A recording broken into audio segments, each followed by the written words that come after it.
Welcome to FAKERYLAND 2016, the fakest music festival in the universe. None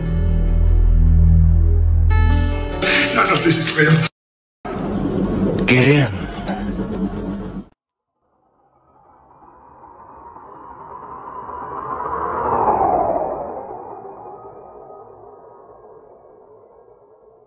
Hello to the DART International Music Festival, and welcome to the International Space Station. I'm Katie Coleman. I'm a NASA astronaut and a flute player.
Nothing man-made had ever been so global.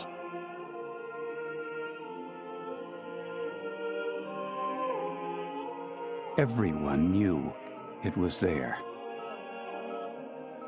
Suddenly, a future in space seemed possible. And here we got it, ladies and gentlemen. NASA's first CGI image of Earth from outer space. Including the first man-made satellite, Sputnik. Ladies and gentlemen, Steve, Deceive.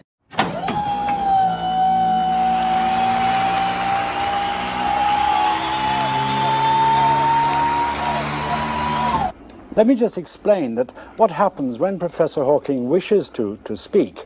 He lost his voice a couple of years ago and now has to use a voice synthesizer, and he can control a squeeze box in his hand, and on the VDU screen on the arm of his chair he's got a vocabulary which scrolls through, and he can pick out the words that he wants, and these words are then assembled into a sentence, and when the sentence is ready then he can process it through the voice synthesizer.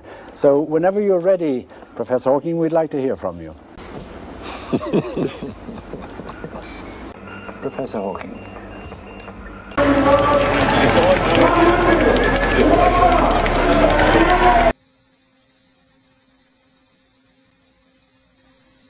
Never gonna give you up, never gonna let you down, never gonna run around and desert you. Never gonna make you cry. Never gonna say goodbye. Never gonna tell a lie and hurt you.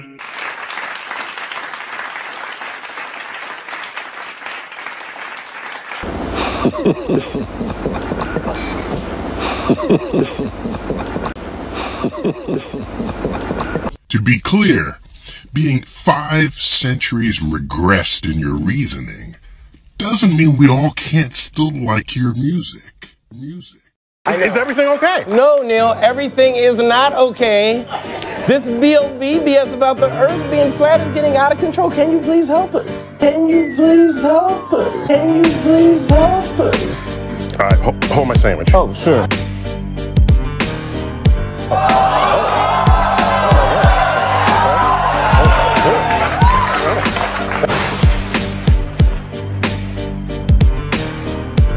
Well, you said science should be skeptical of politics. Don't you think we ought to be a little skeptical about science too? I mean, can we trust you guys? Carl Sagan, can we trust you guys? Well, here we are on a planet which is about 5,000 million years old. Tens of millions of years. The sun around which it goes is not much older. It is part of a galaxy which is perhaps 10 or 12,000 million years old. Billions of years ago. Which is one of perhaps hundreds of thousands of millions of other galaxies. It's around 50 million. Carl Sagan, can you please help us? At the time of the Big Bang, 4 billion years there was energy, elementary particles, which slowly evolved into the kind of universe we know today. We are the product of a grand evolutionary sequence. Around 530 million years. That is 1 with 120 zeros after it. It's around 460 million years ago.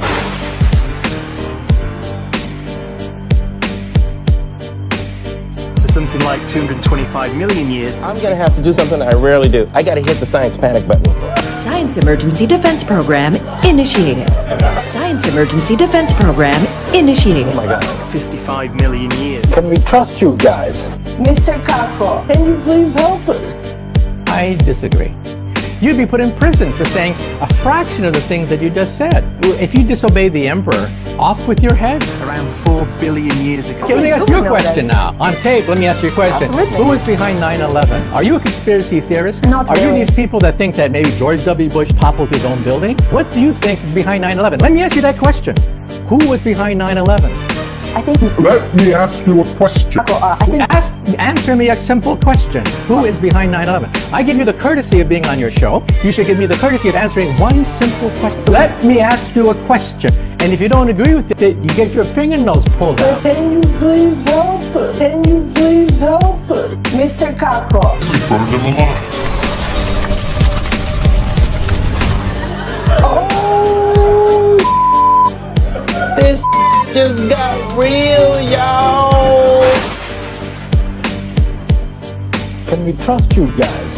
I have a globe of it right next to me.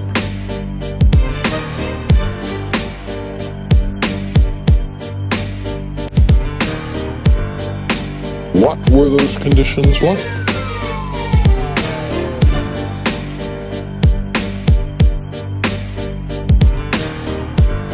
To this deep ice age condition that Mars has today. Is there life there? Could there once have been life? Are there fossil forms? Of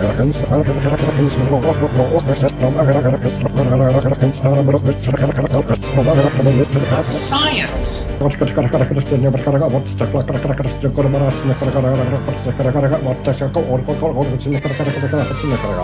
Science!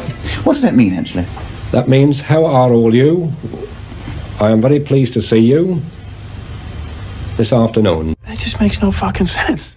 Bill Nye. Gravity is the glue that holds our solar system together. Gravity pulls on the planets and keeps them in orbit, the same way this rope pulls on this ball. Now, when planets are close to the sun, they spin around faster than when they're farther away. That's because even though they're going fast, they have a longer distance to go when their orbits are bigger. You with me? You see what I'm saying? You with me?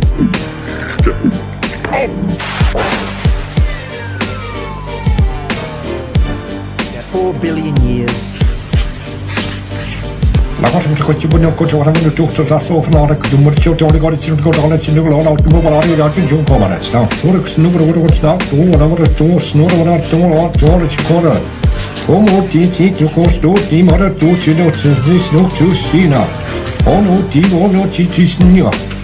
does that mean, actually? This means we are here for a purpose, which is something to do with your Earth. I mean, this is bullshit.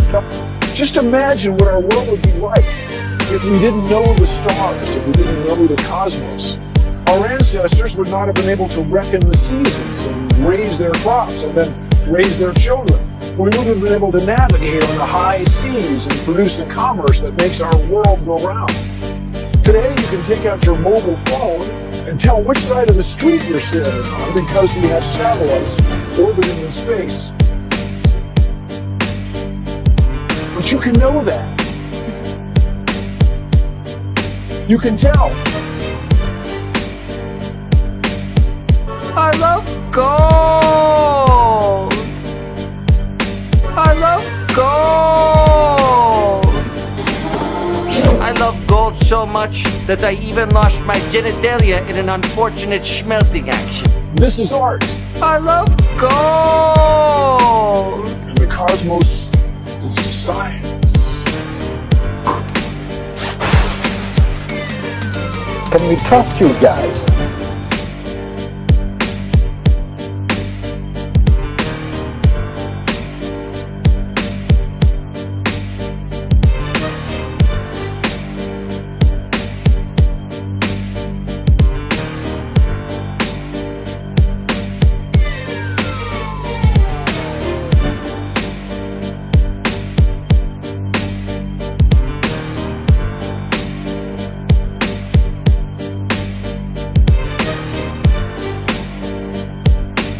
Mr. Buzz Aldrin!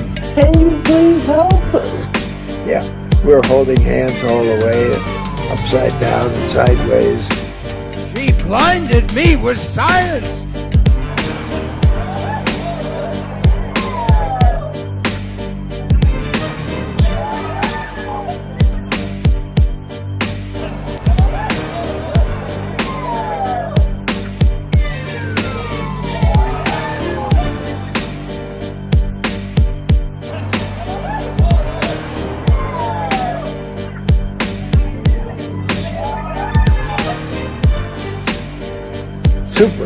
Super duper Mario.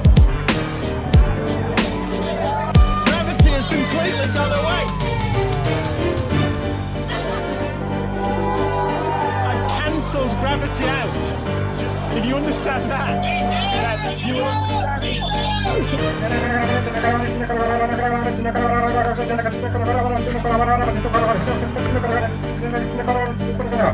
A message to you.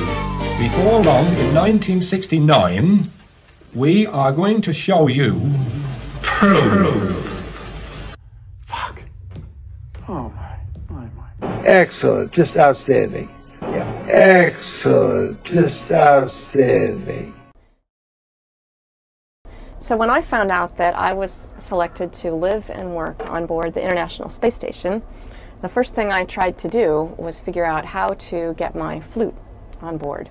I actually have my own flute. I have a silver flute from Mr. Ian Anderson. I have an Irish flute from Mr. Matt Malloy. And I also have a tin whistle from Mr. Paddy Maloney. So now it's time to do what I think we all love to do, and that is play music. From Wonders of the Solar System is Professor Brian Cox. Can you please help us? Can you please help us?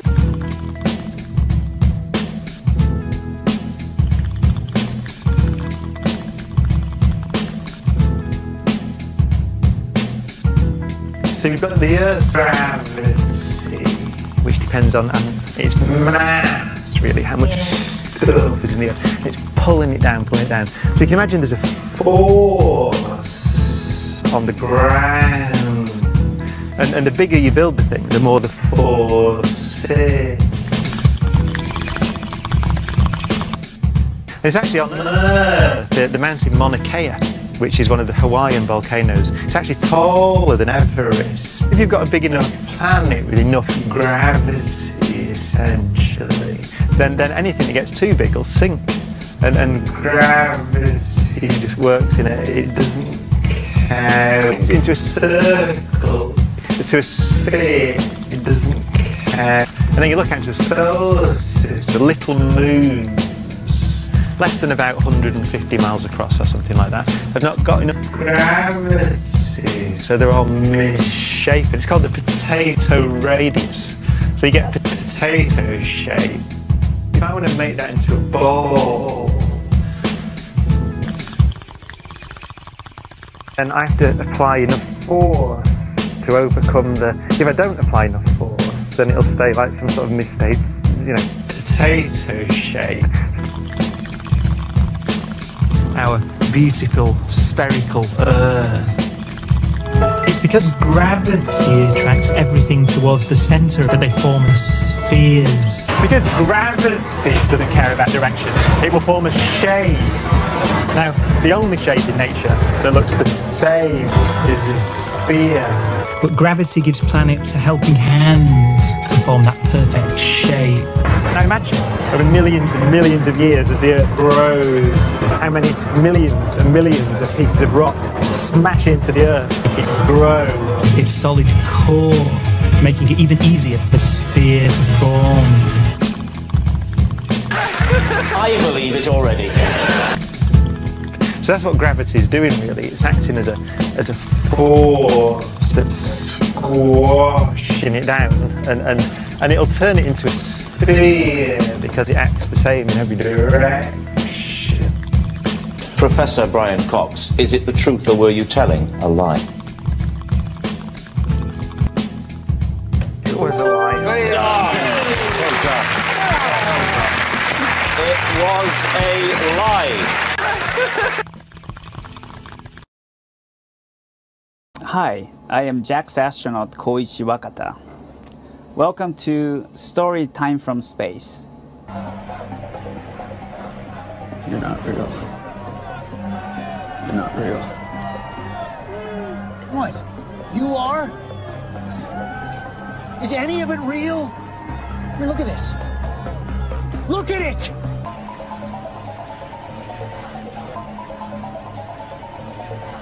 A world built on fantasy, hypnotizing us into the biggest slumber mankind has ever seen. Real? You want to talk about reality? Dig pretty deep, kiddo, before you can find anything real. We live in a kingdom of bullshit. Mission Control, this is the International Space Station.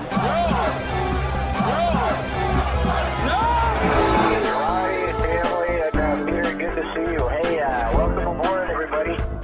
Welcome to our little zero-G fantasy land. Welcome to our little zero-G fantasy land. Welcome to our little zero-G fantasy land. Yeah, we can play Scrabble in space. Just keep it velcroed to the wall or the ceiling.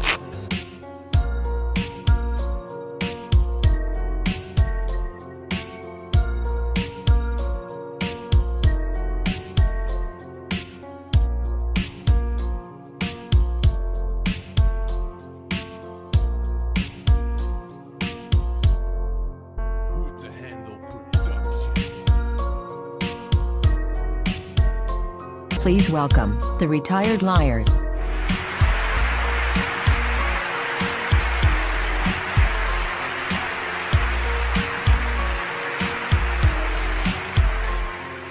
Expedition 5 was a busy mission and we accomplished a lot. We conducted over 20 different experiments. Here I have a single graviton that's floating free in the cabin and it's spinning. You can see it wants to spin. I can't make it tip over. It's stable about the axis I let it go in. The spin axis is up and down. Just goes around, doesn't go straight. Just sort of floating around. I'm throwing the paper boomerang and we'll see what happens. We'll watch it again. And Boy, look how fast that travels across the spaceship. It really surprised me. We'll watch it. This should be a graphic demonstration of a spinning and a non-spinning graviton. You see the spinning graviton stays stable while you see that one is spinning and one is not. And the one that's not spinning just tumbles free while the other one maintains the orientation I let it go in. The racquetball has less mass than the pool ball, and as a result, it will always travel faster than the pool ball, even if I throw the pool ball at the racquetball. Now if I tape the two of them together and again hit the racquetball with another pool ball, you'll see it curves around the pool ball. Boy, that thing shot up like a rocket, and that caught me by surprise. I didn't expect that in this microgravity environment that it would go up to that. I was playing with the clacker balls one afternoon on the shuttle, and I had let them go and they drifted apart and they did this funny motion. So what I tried to do was get that funny motion to repeat itself. I experimented a little bit. I tried various different actions by spinning them in one direction. Before flight, I had to practice with the clacker balls a bit since I had never played with them before. I became quite proficient at using the clacker balls.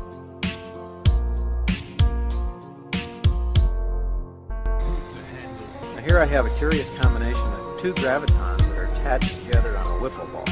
And I have them both spinning in the same direction. So spinning opposite directions cancel each other, orthogonal to each other. That is, their alignment to each other. And I'm going to spin them all in the same direction with reference to their attachment to the wiffle ball. This ball and cup was one of the more difficult. You can see that the ball just won't stay in the cup as it does on Earth. Of course, on Earth we have gravity holding the ball in the cup. When I put the ball in the cup and then push to hold it, I actually pushed the ball away. So I never could get the ball to stay inside the cup. We'll try again. I just push on the ball and that pushes the ball out again. I try to throw this ping pong ball the old-fashioned way, but it doesn't curve down toward the target like I would expect on Earth. And then I attempt to throw another ball with some twist to see if it changes the direction of the ball. Oops. Now one thing you'll have to remember is that the Velcro of the ball does have to touch the target. Let me try this again. And then I'll throw it one more time with some spin. Getting the car to run on the track was a bit easier in space than on Earth because the car didn't have to build up as much velocity to stay on the track as it did on Earth. Here's an experiment, a good demonstration of how a non-spinning graviton behaves just like a ball on the end of a string. I can change the axis of rotation just like you could with anything attached to a string. Once I spin this graviton, look how it maintains that stability around its rotation axis. I can spin it around and around, and it wants to stay in an orientation that the spin it. As you can see, that without the effect of gravity, the shoe just bounces off. And the shoe right at the pole, I'm going to use a spinning motion to see if I can catch the pole. At this point, the shoe is pretty stable in a spinning motion around the pole. Without the effect of gravity, it doesn't slow down and settle at the bottom of the pole. One of the things that always impressed me here on Earth was the ability of the professional basketball players to spin around and make these really neat moves. Well, I was trying some of that in space. We had this thing floating around, but without the effect of gravity, it just doesn't work the same way. That's a funny looking snake-like thing. We got a big kick out of seeing that. How they reacted when we spun them around. As I spin them, it becomes more and more difficult as I go faster and faster for the marbles to stay together. And it doesn't matter whether I hold the rod up or whether I hold it down, because in this microgravity environment, there is no up and down.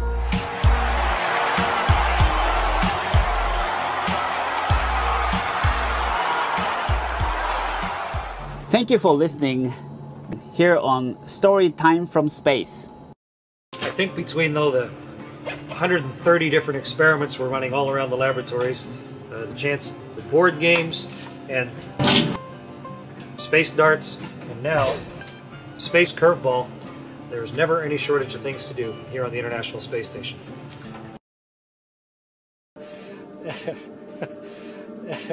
In the acting profession, I have tried to always know my lines. For medical research. Our medical experiments. For medical research. Our medical experiments. An actor. I have tried to always know my lines. This is what we call the A-Red. For weightlifting. You can lift weights. An actor. I have tried to always know my lines. It's one of the biggest modules. It's nice. It's clean. It's roomy. Still the tidiest largest. And it is always the quietest and cleanest place. It's clean, it's roomy. My lines, my lines, my lines, my lines. Alright, lights, camera, action. Here we go. Get those stadium lights on. See how they're lighting from behind and below?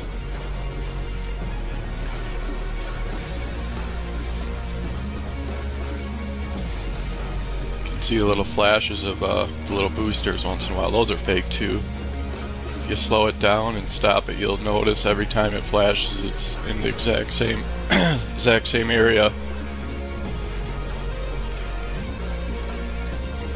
And there goes a bubble from the tank.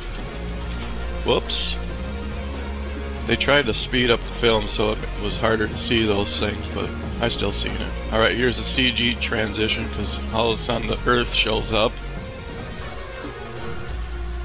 Still notice how the lighting source is from the bottom and below, but look, you can see the sun is to the bottom right corner of the planet. Why isn't the right side of the station lit up?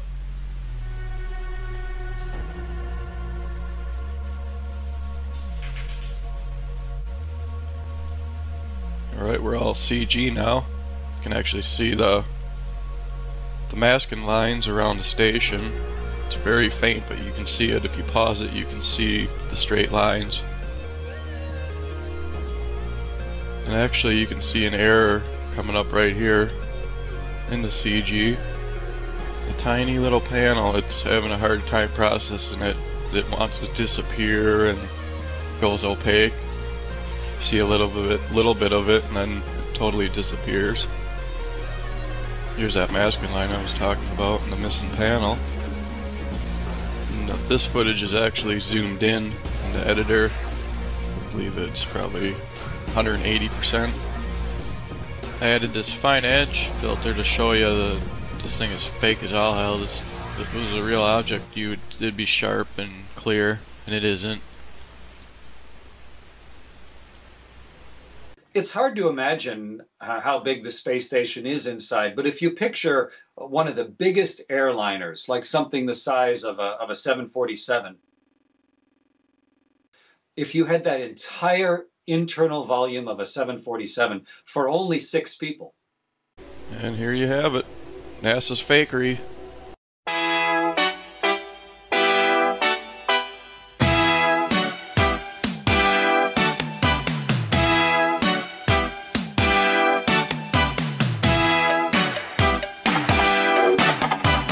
Jelly beans, but then how to eat these in space? This is truly challenging because as soon as I open this bag, all of these are going to want to come out. And so, I'm going to have just a couple come out. Hello.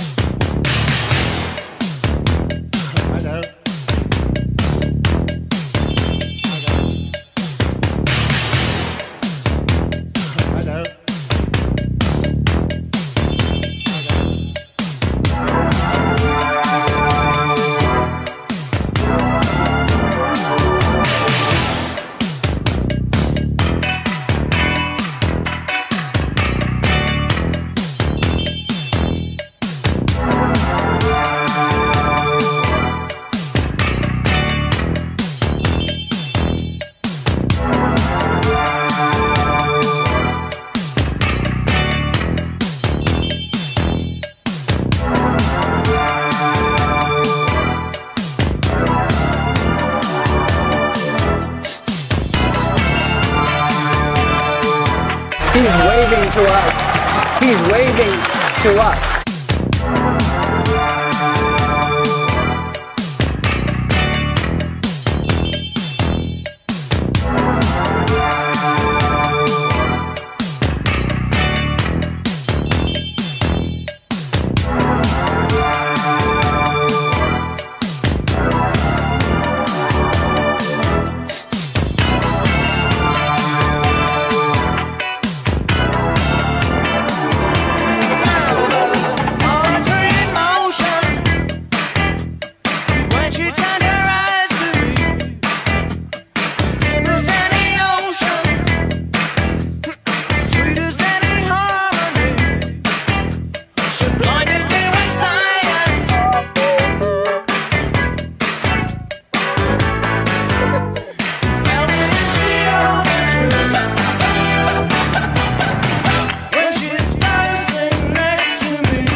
question is, what does the space station smell like?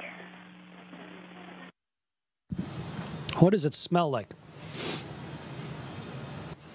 It maybe smells like being in an airplane.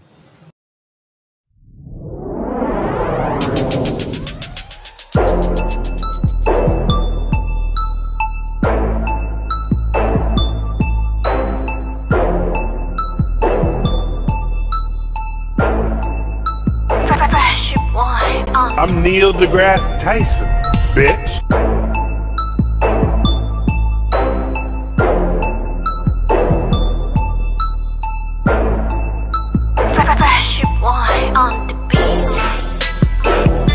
Alright, listen once and for all. The Earth looks flat because, one, you're not far enough away at your size.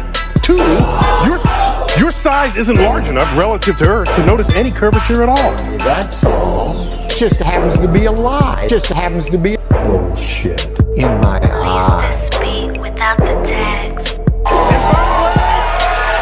This is my friend Bill Nye.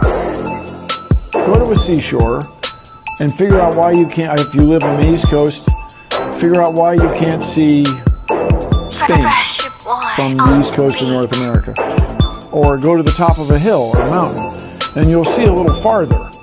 But you will not see to the other side of the Earth, places we know to exist. For example, I've been to Vancouver, British Columbia, and you cannot see Vancouver, British Columbia from New York City. That is bullshit. Now, if you want to believe it, it's okay. If you want to believe bullshit, it's okay. It's okay. Small sections of large curved surfaces will always look flat. Like that. To little creatures that crawl upon it. Bullshit. Now, Von Braun might have been in favor of it, but that is bullshit.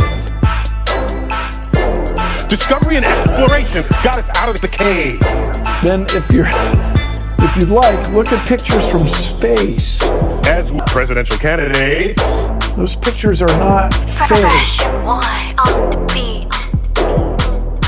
Ignorance shouldn't be thought of as a bad word. Right? Ignorant just simply means you don't know. Well, we have many lines of evidence to show that Earth is round, including Apollo photos of the round Earth. Fresh wine on the beat.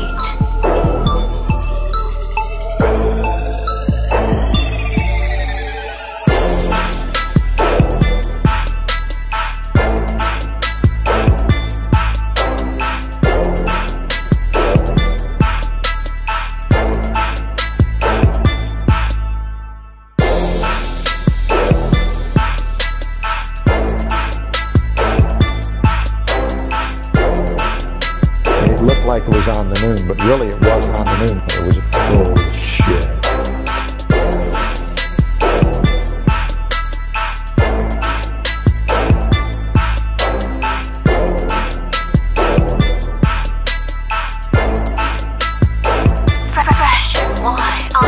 We left our planet, journeyed off into space, turned around and took a picture to see our beautiful spherical Earth.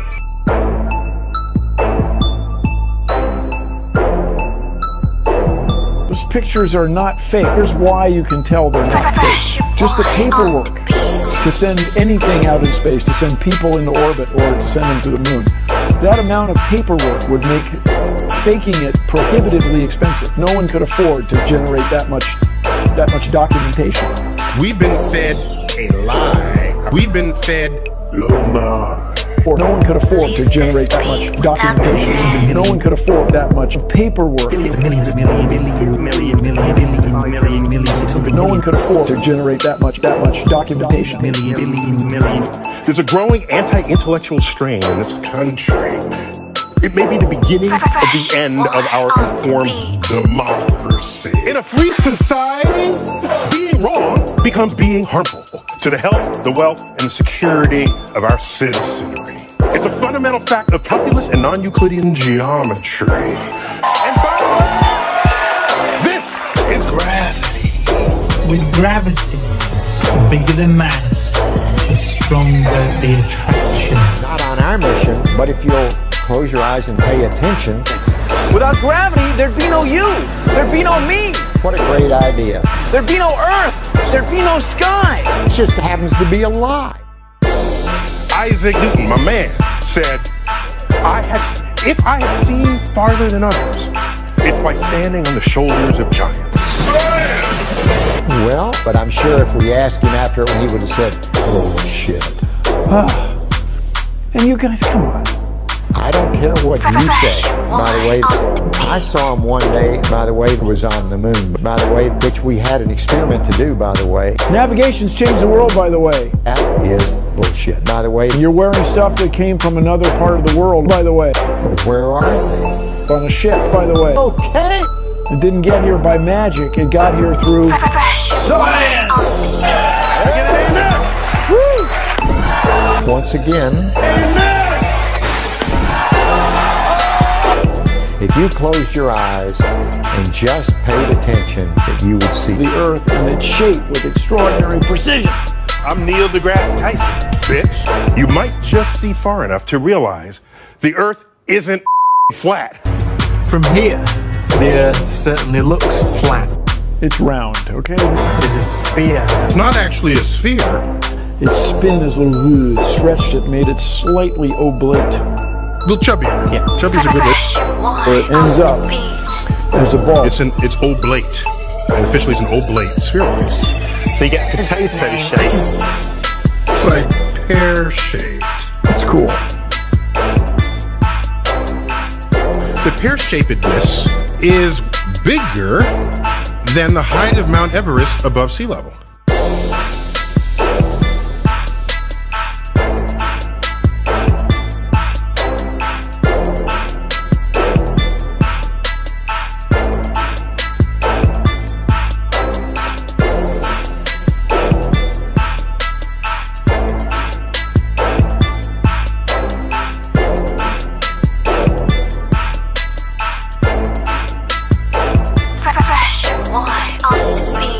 Now, one thing I really want your generation to embrace is that the Earth is a closed system. We cannot leave the Earth. There's no place to go. There's no...